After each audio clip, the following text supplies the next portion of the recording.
Hello, citizens of the Nigerverse. It is Niger once again, and welcome back to Labyrinth. Episode 125 of Nigel Dixies Tales from Labyrinth. This is, as I mentioned in a previous video, is going to be the final episode of Nigel Dixies Tales from Labyrinth for the year 2024. And what a year it's been! It's been interesting year. It's been very interesting year in good and bad ways, but that's for another time.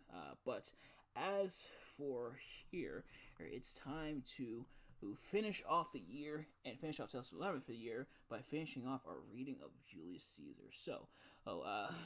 We are here in the finale of Act 5. So, if you remember previously from Act 4, or pretty much the conspirators and their forces are getting ready to battle Mark Antony, Octavius, and their forces. Bruce and Cassius are kind of infighting a little bit as well, so some tension there. How will it be resolved? What will the conclusion be? Who will emerge victorious as we move into Act 5? So, of course, if this is your first episode of Nigel Dixies Tales from Labyrinth, welcome. If not, welcome back. But if you are indeed new here, what we normally do is we read and analyze poetry, but sometimes we delve into readings such as this one. So, we have Julius Caesar here. If you missed any of the previous Julius Caesar readings, those are up. I'm more than likely going to make compilation style videos and kind of mash the readings into one, not just for Julius Caesar, but for the other Shakespearean works we've read so far, such as Romeo and Juliet, Hamlet, and Macbeth. Those are the other three that we've read. Because admittedly this week I'm going to be pretty busy with content. Like, as the year's winding down, there's a lot of stuff I want to get out. If you hate my face and you hate my voice, I apologize in advance, but get used to seeing it in your inbox. Although I do wonder if you do hate my face and or my voice, why are you subscribed in the first place? So I take it back. I'm just kidding. But anyway, but for real, so a lot of content is gonna be coming out within the next few days. So I probably won't get to the compilation videos in within the year, or within this year. So those will likely be up early next year. And by next year, I mean next week, essentially. But pretty much as the year begins, I will slowly kind of roll those out, so you can watch those. You can watch the individual videos if you wish. So it's up to you how you want to do it. And of course, as always, this is courtesy, of the Folger Shakespeare Library, as you can see here, where they have most, if not all, of Shakespeare's works, including the play here, and you can follow along a variety of ways. They will be linked in the description, and you can either click on the entire play here and read it in its entirety, the whole thing, as you scroll down on Acts 1 through 5, or you can go individually, which is what we have been doing for reading. So if you click on there in the description and pull up the PDF of the whole entire play, you can follow along with me as we read along. You can read on your own time, or you can do neither. That is totally fine. But without further ado, or actually a little more ado, to explain how this works, if you are indeed new, which isn't a bad thing because you showed up right in time for the finale. But what we're going to be doing is going to read the text itself of here. So we're going to read through this part, then we're going to read the synopsis here. Here, kind of just sum up what exactly we read, and we're going to talk about. We're going to expound upon it. So yeah, without further ado, let's get right into it. Enough of my rambling. Hey, I know you're ready for the finale. I'm ready. I'm excited to see how this wraps up. Let's get right into it. And just real quick, hey, just one more. I promise. One last piece of housekeeping. I'm not going to be reading every single one of he's like the stage directions. Obviously, these are the stage directions because this is a play. It's uh, it's essentially a play, so they have stage cues, stage directions, of course. But like these parts are like the entering and exiting. And I will be reading and such as this part, but like hey, stuff like this where you're talking to other people in different directions and everything. I'm not going to only entering and exiting, mainly to keep track of who's on stage, who's essentially talking and everything. Otherwise, I'm going to read the text and we're going to analyze it. So, without further ado, that was the end of my rambling. Let's get right into it. So, enter Octavius, Antony, and their army. Now, Antony, our hopes are answered. You said the enemy would not come down, but keep the hills and upper regions. It proves not so. Their battles are at hand. They mean to warn us at Philippi here, answering before we do demand of them. Tut, I am in their bosoms, and I know wherefore they do it. They could be content to visit other places, and come down with fearful bravery, thinking by this face to fasten in our thoughts that they have courage, but 'tis not so. And then enter a messenger.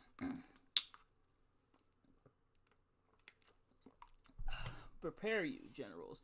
The enemy comes on in gallant show. Their bloody sign of battle is hung out, and something to be done immediately. Octavius, lead your battle softly on, upon the left hand of the even field. Upon the right hand, and I, keep thou the left. Why do you cross me in this exigent? I do not cross you, but I will do so. Drum, enter Brutus, Cassius, and their army, including Lucius, Titianus, and Messala. They stand and would have parley. Stand fast, Titianus. We must out and talk. Mark Antony, shall we give sign of battle? No, Caesar, we will answer on their charge. Make forth. The generals would have some words. Stir not until the signal. Herds before blows. Is it so, countrymen? And not that we love words better, as you do. Good words are better than bad strokes, Octavius. In your bad strokes, Brutus, you give good words. Witness the hole you made in Caesar's heart, crying, Long live, hail, Caesar. Antony, the posture of your blows are yet unknown. But, for your words, they rob the bees and leave them honeyless, not stingless too. Oh yes, and soundless too. For you have stolen their buzzing, Antony, and very wisely threat before you sting. Now, I just want to quickly interject here. Saying you stole the bees, saying you stole the buzz from the bees, that's a new one. That's a new insult. I might steal that one, but anyway, back into it. Villains, you did not sow when your vile daggers hacked one another in the sides of Caesar. You showed your teeth like apes and fawned like hounds, and bowed like bondmen, kissing Caesar's feet, whilst damned Casca, like a cur behind, struck Caesar on the neck. Oh, you flatterers! Flatterers? Now, Brutus, thank yourself. This tongue had not offended so today, if Cassius might have ruled. Come, the cause. If arguing make us sweat, the proof of it will turn to redder drops. Look, I draw a sword against conspirators. When think you that the sword goes up again? Never, till Caesar's 33 wounds be well avenged, or till another Caesar have added slaughter to the sword of traitors. Caesar, thou canst not die by traitors' hands, unless thou bringest them with thee. So I hope. I was not born to die on Brutus' sword. Oh, if thou wert the noblest of thy strain, young man, thou couldst not die more honorable. A peevish schoolboy, worthless of such honor, joined with a masker and a reveler. Old Cassius still. Come, Antony, away. Defiance, traitors, hurl we in your teeth. If you dare fight today, come to the field. If not, when you have stomachs. And then Octavius, Antony, and their army exit. Why now, blow wind, swell billow, and swim bark. The storm is up, and all is on the hazard. Ho, Lucius, hark, a word with you. My lord? Messala, what says you, my general? Messala, this is my birthday. as this very day was Cassius born. Give me thy hand, Messala. Be thou my witness that against my will, as Pompey was, am I compelled to set upon one battle all our liberties. You know that I held Epicurus strong, and his opinion. Now I change my mind, and partly credit things I do presage. I think that's how it's pronounced, presage, or presage. Actually, I think it might be presage, or it might be presage. There's gonna be some words I trip over, but that's part of the fun of it. And partly credit things that do presage. Coming from Sardis, is on our former ensign. 2 mighty eagles fell, and there they perched, gorging and feeding from our soldiers' hands. Excuse me. It's who to Philippi here consorted us. This morning are they fled away and gone, and in their steads do ravens, crows, and kites fly over our heads and downward look on us, as we were sickly prey. Their shadows seem a canopy most fatal, under which our army lies, ready to give up the ghost. Believe not so, I but believe it partly, for I am fresh of spirit and resolved to meet all perils very constantly. Even so, Lucilius. Now, most noble Brutus, the gods today stand friendly that we may, lovers in peace, lead on our days to age. But since the affairs of men rest still uncertain, let's reason with the worst that may befall. If we do lose this battle, then is this the very last time we shall speak together? What are you then determined to do? Even by the rule of that philosophy, by which I did blame Cato for the death which he did give himself, I know not how, but I do find it cowardly and vile, for fear of what may fall, so to prevent the time of life, arming myself with patience to stay in the providence of some high powers that govern us below. Another quick interjection here. This part, by which I did blame Cato for the death which he did give himself, there's this little thing we like to call irony, so keep this one in mind. Then, if we lose this battle, you are content to be led in triumph through the streets of Rome? No, Cassius, no. Think not, thou noble Roman, that ever Brutus will go bound to Rome. He bears too great a mind. But this same day must end that work the Ides of March begun, and whether we shall meet again, I know not. Therefore our everlasting farewell take, forever and forever farewell, Cassius. If we do meet again, why we shall smile. If not, why then this parting was well made. Forever and forever farewell, Brutus. If we do meet again, and we'll smile indeed. If not, 'tis true this parting was well made. Why then, lead on. Oh, that a man might know the end of this day's business ere it come. But it sufficeth that the day will end, and then the end is known. Come, ho, away, and they exit. So, the synopsis for this one is that the opposing armies confront each other at Philippi. Before the battle, Brutus and Cassius exchange insults with Antony and Octavius. Cassius is troubled by an omen of defeat, and he and Brutus say farewell in case they die as a result of the upcoming battle. And the worst part is Cassius might die on his birthday. What a way to go. But so a little bit bickering, a little bit back and forth. This part that I wanted to highlight, it's a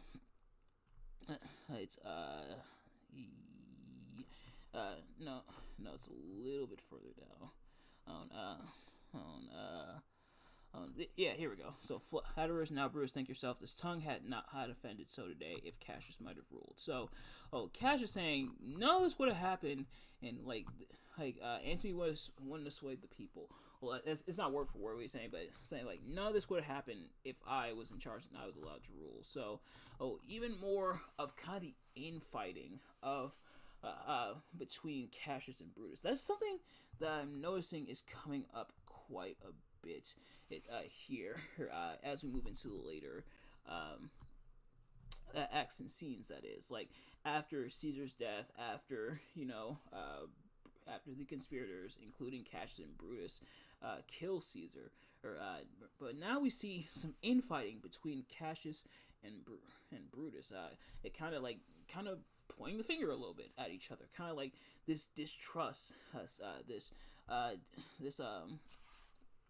discord among them. I'm not saying they're Discord mods, but kind of this distrust, this kind of tension between them, and we've seen it building as the play has gone on, especially after Caesar's death, and I imagine some of you probably could make the argument. One could make the argument that it might have been there in the first place because Brutus was a little iffy on actually killing Caesar in the first place. Ultimately, it was Cassius who talked him into it. Cassius who talked him into it, but could it perhaps be a case of the death itself really amplified it, like the death, the killing, everything, what have you, of Julius Caesar? Could that have amplified it? Admittedly, that might be something to discuss, something that you might want to explore, or a lot of things to pay attention to, who as we move into scene 2 here. This one is kind of short. Just a very warning. The next few ones are kind of short. Like the next few scenes, is kind of, in a way, I guess, stalling for time. Kind of, to build up the battle between Cassius and Brutus and their forces versus Antony and Octavius and their forces. But nevertheless, Alarum, enter Brutus and Messala. Ride, Messala, ride, and give these bills unto the legions on the other side. He hands Messala papers. Yeah, I can read that part because it's short. He hands Messala papers in loud Alarum. Let them set on at once, for I perceive but cold demeanor in Octavius's wing, and sudden push gives them the overthrow. Ride, Messala, let them all come down, and they exit. So the synopsis here is pretty much Brutus sends Messala to throw all of Brutus's legions into the battle. So pretty much Brutus telling Messala, hey, send my forces into battle. So, pretty short, pretty sweet. Kind of just set that up there as we move into scene 3 here. So, Alarums enter Cassius carrying a standard and Tithonus. Now I know when you see these brackets here in the reading, it normally means it's or actually it just popped up so you can see it. I don't know if you can see it right on the screen. I almost pointed like onto my computer screen, but you can't actually see my finger because it's from my side. But where it says editorial emendation, meaning a different word or different phrase was there before, and that got replaced with the we saw it in the previous one in scene 1 on that pretty much means it got replaced with something a lot more understandable, but even this is a little confusing. I'm not entirely sure what a standard necessarily is, but perhaps context clues will kind of help me out here. That's the whole point of context clues. When you don't understand a word or you don't understand a phrase or something, you kind of look at what's around it to kind of say, oh, okay, that's what that means. But anyway, enter Cassius carrying a standard and Tithonus. Oh, look, Tithonus, look, the villains fly. Myself have to mine own turned enemy. This ensign here of mine was turning back. I slew the coward and did take it from him. Oh, Cassius, Brutus gave the word too early, who, having some advantage on Octavius, took it too eagerly. His soldiers fell to spoil, whilst we by Antony are all enclosed. Enter Pindarus. Fly further off, my lord. Fly further off. Mark Antony is in your tents, my lord. Fly therefore, noble Cassius. Fly far off. This hill is far enough. Look, Tithonus. Are those my tents where I perceive the fire? They are, my lord. Tithonus, if thou lovest me, mount thou my horse and hide thy spurs in him, till he have brought thee up to yonder troops. And here again, that I may rest assured, whether yon troops are friend or enemy, I will be here again, even with a thought. And he exits. It's go, Pindarus, get higher on that hill. My sight was ever thick. Regard Tithonus, and tell me what thou knowest about the field. This day I breathed fast. Time has come round, and where I did begin, there shall I end. My life is run his compass. Sirrah, what news? Oh, my lord! I kind of raised the octave a little bit because he's saying it from above. So think that Pindarus is up here. It says right here that Pindarus goes up. So Pindarus up here, Cassius down there. Oh, my lord! What news? Tithonus is enclosed round about, with horsemen that make to him on the spur. Yet he spurs on. Now they are almost on him. Now Tithonus. Now some light. Oh, he lights too. He's ta'en. And hark, they shout for joy. Come down, behold no more. O coward that I am to live so long, to see my best friend taken before my face.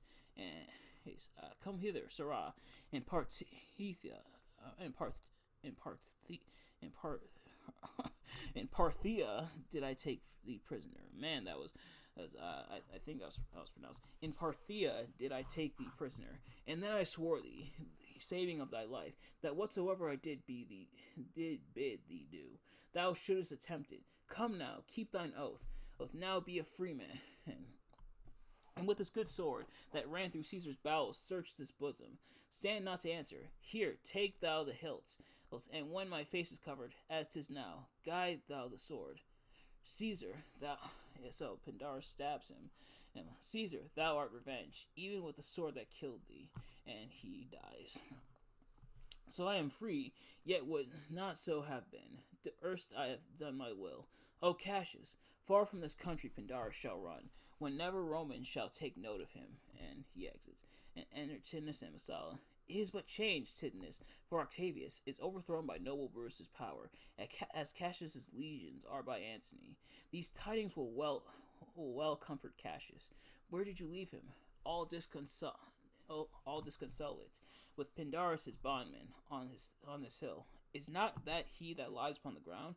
He lies not like the living. O my heart, is not that he? No, this was he, Messala. The Cassius is no more. O setting sun, as in thy red rays thou dost sing tonight, so in his red blood Cassius' day is set. The sun of Rome is set. Our day is gone. Cloud, dews, and dangers come. Our deeds are done. Mistrust of my success hath done this deed. Mistrust of good success hath done this deed. O hateful error, melancholy's child, why dost thou show to the apt thoughts of men the things that are not? O error, soon conceived, thou never comest unto a happy birth, but killest the mother that endangered thee. What, Pindarus? Where art thou, Pindarus? Seek him, Tithonus, whilst I go to meet the noble Brutus, thrusting this report into his ears. I must say, thrusting it. For piercing steel and darts envenomed, shall be as welcome to the ears of Brutus as tidings of this sight. Hie you, Messala, and I will seek for Pindarus the while. And Messala exits. Why didst thou send me forth, brave Cassius? Did I not meet thy friends, and did not they put on my brows this wreath of victory, and bid me give it thee? Didst thou not hear their shouts? Alas, thou hast misconstrued everything. But hold thee, take this garland on thy brow. Oh, thy Brutus bid me give it thee, and I will do his bidding. Brutus, come apace, and see how I regarded Caius Cassius. But I your leave, gods, this is a Roman's part. Come, Cassius' sword, and find Tithonus' heart. And he dies on Cassius' sword. And then Alarum, enter Brutus, Messala, young Cato, Strato, Obalominus, and Lucilius, Libio, and Flavius. Where, Messala, does his body lie? Lo, yonder, and Tithonus mourning it. Tithonus' face is upward. He is slain. O Julius Caesar, thou art mighty yet. Thy spirit walks abroad and turns our swords into our own proper entrails. Oh, brave Tithonus, look where he have not crowned dead Cassius. Are yet 2 Romans living such as these? The last of all the Romans. Fare thee well. Isn't possible that ever Rome should breed thy fellow. Friend, I owe more tears to this dead man than you shall see me pay. I shall find time, Cassius. I shall find time. Come, therefore, and to Thasos send his body. His funeral shall not be in our camp, lest it discomfort us. Lucilius, come, and come, young Cato. Let us to the field. Libio and Flavius, set our battles on. 'Tis 3 o'clock, and Romans, yet ere night, we shall try fortune in a second fight. And they exit. So, the synopsis here is Cassius, mistakenly believing that the battle has been lost and that Tithonus has been taken captive, orders Pindarus to kill him. And when Tithonus returns, he puts his wreath of victory on Cassius' head and kills himself. Brutus orders his legions into battle again in order to conquer the still undefeated Antony. Man, so between Romeo and Juliet in the tomb, and now what happened to Cassius and Tithonus, man, Shakespeare loves his misunderstandings, doesn't he? But yeah, so Cassius and Tithonus are dead. Brutus is gonna keep on the battle. Ray's funeral later. We're in the battle. We want to keep his body around. So we'll do the funeral later. For now, we gotta win this battle. So will they win the battle? Let's find out as we move into scene 4. Alarum. Enter Bruce, Messala, Cato, Lucilius, and Flavius. Yet, countrymen, oh yet, hold up your heads. Bruce, Messala, and Flavius exit. Well, thanks for coming. What bastard doth not? Who will go with me? I will proclaim my name about the field. I am the son of Marcus Cato. Ho! A foe to tyrants and my country's friend. I am the son of Marcus Cato. Ho! Enter soldiers and fight. Hey, and I am Brutus, Marcus Brutus. I, Brutus, my country's friend, know me for Brutus, and Cato is killed. O young and noble Cato, art thou down? Why now thou diest as bravely as Tithonus, and mayst be honored, being Cato's son? And yield, or thou diest.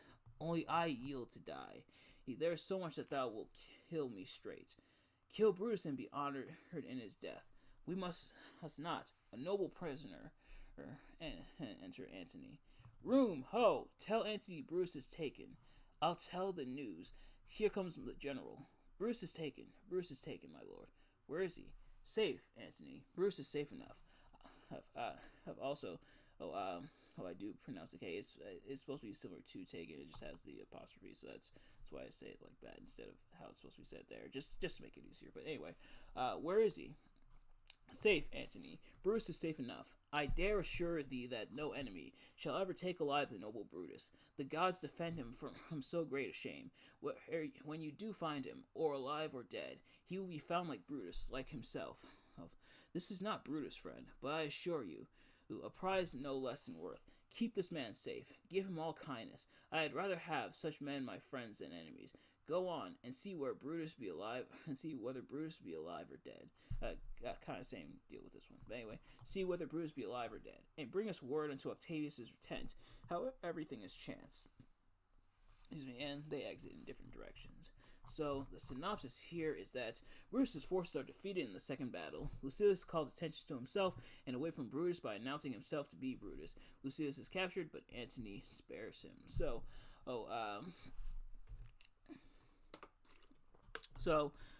Cato is killed.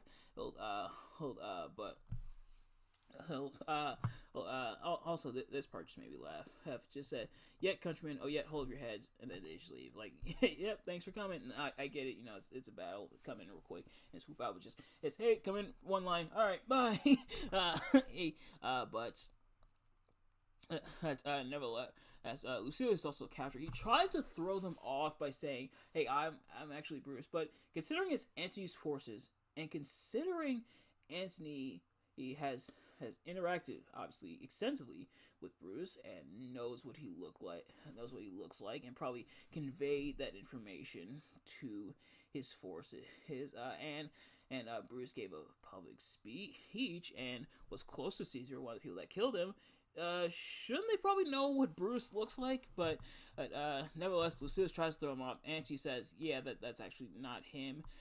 But we'll spare him anyway. Treat him with kindness. I'd rather have him as a friend than enemy. So, Antony spares him. We'll see if that comes up as we get set for the conclusion here. This is scene 5. So enter Brutus, Dardanus, Clitus, Strato, and Voluminous. Also stop giggling. There we go.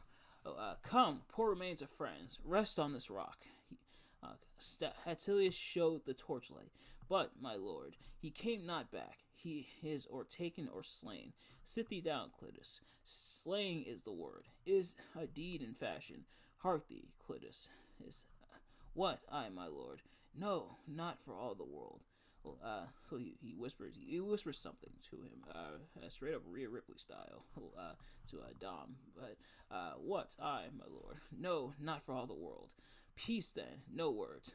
I'll rather kill myself. Hark thee, Dardanus. And then he whispers to Dardanus, shall I do such a deed? O Dardanus, O Clytius. And Dardanus and Clytius step aside. What ill request did Bruce make it to thee? To kill him, Clytius. Look, he meditates. Now is that noble vessel full of grief, that it runs over even at his eyes. Come hither, good Voluminous, list a word. What says my lord? Why this, Voluminous? The ghost of Caesar hath appeared to me, several times by night, at Sars once, and this last night here in Philippi fields. I know my hour is come. Not so, my lord. Nay, I am sure it is, Voluminous. Thou seest the world, Voluminous, how it goes. Our enemies have beat us to the pit. It is more worthy to leap in ourselves, than tarry till they push us. Good Voluminous, as thou knowest that we two went to school together. Even for that our love of old, I prithee, hold thou my sword hilts whilst I run on it. That's not an office for a friend, my lord. Fly, fly, my lord. There's no tarrying here. Farewell to you, and you, Voluminous. Strato, thou hast been all this while asleep. Farewell to thee, too, Strato. Countrymen, my heart doth joy in that yet in all my life I found no man but he was true to me. I shall have glory by this losing day, more than Octavius and Mark Antony. By this vile conquest shall attain unto. So fare you well at once, for Bruce's tongue hath almost ended his life story. Night hangs upon mine eyes, my bones would rest, that I'd have but labored to attain this hour. Fly, my lord, fly, hence I will follow. And then all except Bruce and Strato. Oh, I prithee, Strato, stay thou by thy lord. Thou art a fellow of a good respect. Thy life hath had some smatch of honor in it. Hold then my sword, and turn away thy face, while I do run upon it. Wilt thou, Strato? Give me your hand first. Fare you well, my lord. Farewell, good Strato. And Bruce runs on his sword. Caesar, now be still. I kill not thee with half so good a will. And he dies. And then Arlorum retreat, enter Antony, Octavius, Messala, Lucilius, and the army. What man is that? My master's man. Strato, where is thy master? Free from the bondage you are in, Messala. The conquerors can but make a fire of him, for Bruce only overcame himself, and no man else hath honor by his death. So Bruce should be found. I thank thee, Brutus, is that thou hast proved Lucilius' saying true. All that serve Brutus, I will entertain them. Fellow, wilt thou bestow thy time with me? Aye, if Messala will prefer me to you. Do so, good Messala. How died my master, Strato? I held the sword, and he did run on it. Octavius, then take him to follow thee, he that did the latest service to my master. This was the noblest Roman of them all. All conspirators save only he did that they did in envy of great Caesar.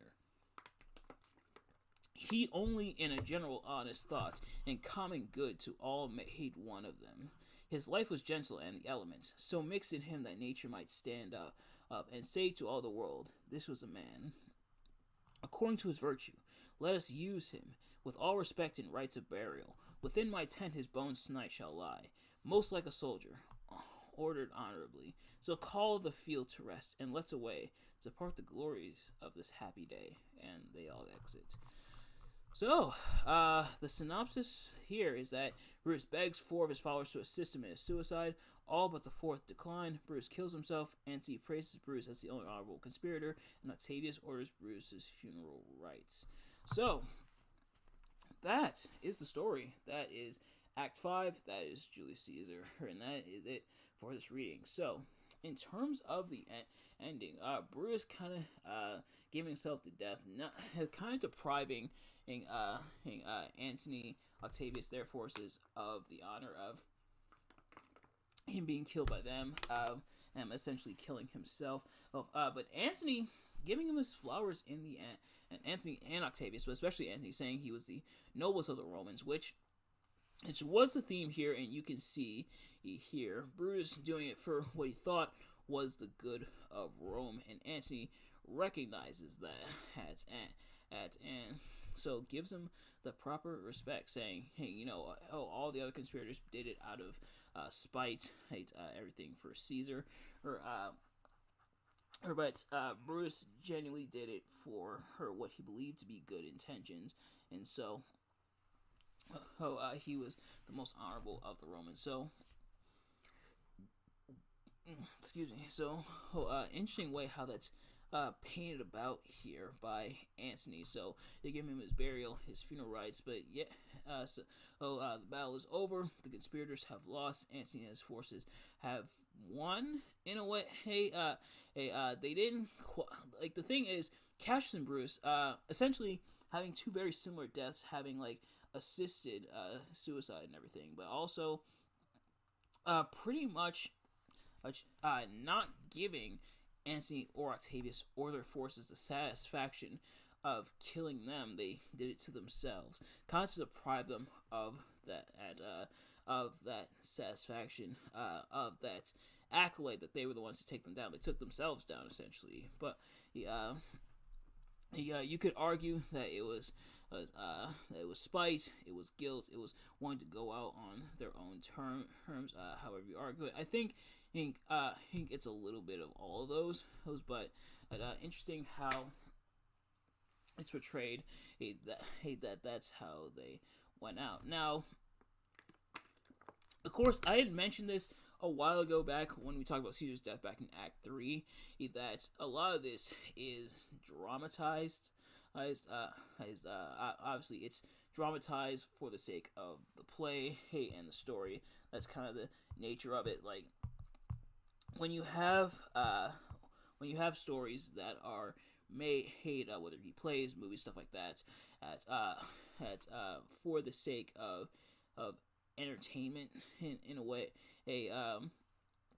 There's some details that are kind of exaggerated, not quite 100% accurate, because oftentimes the 100% accurate story he isn't quite as interesting. There's been plenty of things to where if it was 100% historical accuracies, nothing added, nothing subtracted, none of that, it wouldn't make for as compelling of a story. So I understand why some liberties are taken there. We've seen it in biopics. I remember the Tupac movie, All Eyes on Me, got a lot of flack for that a few years ago. But or like the Bohemian Rhapsody movie, that one I actually saw in theaters. But so yeah, some of this is dramatized, sensationalized, what have you, to kind of make a more interesting, compelling, better in a way story. So do keep that in mind. But for the way it's played out, quite the story. Another tragedy. You do feel for. You do feel for kind of both sides. Like Caesar obviously dies, and you can understand why Antony, because he was very close with Caesar, and Octavius, because he's family to Caesar. Right? And it's very interesting how he's sometimes referred to as Caesar as well, like Octavius Caesar. Yes, that's his name and everything, but I imagine that maybe some people got a little confused in that. No, Julius Caesar didn't pull an Undertaker. He's referring. They're obviously referring to Octavius Caesar. A lot of wrestling references I'm doing in these readings, but yeah. So you see their side, you see why they're doing what they're doing, and they're kind of portrayed as the good guys in a way, but you also see the side of maybe not all the conspirators, but more so, but especially Brutus, and the way they pulled it off in the story. I think it's very laid out how you're supposed to feel, and for the most part, you do kind of feel that way. Like obviously you're supposed to be upset because he betrayed him. He betrayed Julius Caesar. And that's more on like Cassius. Cassius is kind of like portrayed as like the big bad guy, but Bruce honestly doing it for the sake of Rome, and Cassius kind of being the ringleader in a way. So those dynamics I think are interesting, and the way they're told about, and you can see that in the way they kind of in fights, the way Cassius kind of puts stuff together, kind of tricks Brutus into going along with it, and Bruce kind of doing his thing as well as the rest of the conspirators and everything. Yeah, so interesting story, interesting read. Thank you all so much for watching and following me along on this journey. I hope you enjoyed. If you did, please do me a favor: like, comment, subscribe, share with your friends, and turn on notifications so you know every time I upload a video so you can see it as soon as it drops. And let me know in the comments below your thoughts on not just Act 5, but the entirety of the Julius Caesar reading. What was your favorite part? What was your least favorite part? Did you enjoy the reading? Did you not enjoy it? Let me know. And what else do you guys want me to read? What do you want me to read next? I'd love to hear your suggestions in the comments. Hence, whether it be Shakespeare, whether it be non-Shakespeare, because we don't just read Shakespeare. We've read some other stuff as well. But whatever you guys want me to read, put it in the comments. You can follow me on my social medias. I'm gonna try to be active again on there. I was for a bit. I was for a bit, for like a few weeks. I kind of fell off again, but I'm gonna try to be active on there as well. You can message me on there. You can put it in the comments. Any way you can get a hold of me, essentially. But in the meantime, thank you all so much for watching. I will see you guys again with Tales from Labyrinth in 2025. And yeah, I will see you guys later. Have a good one, and peace.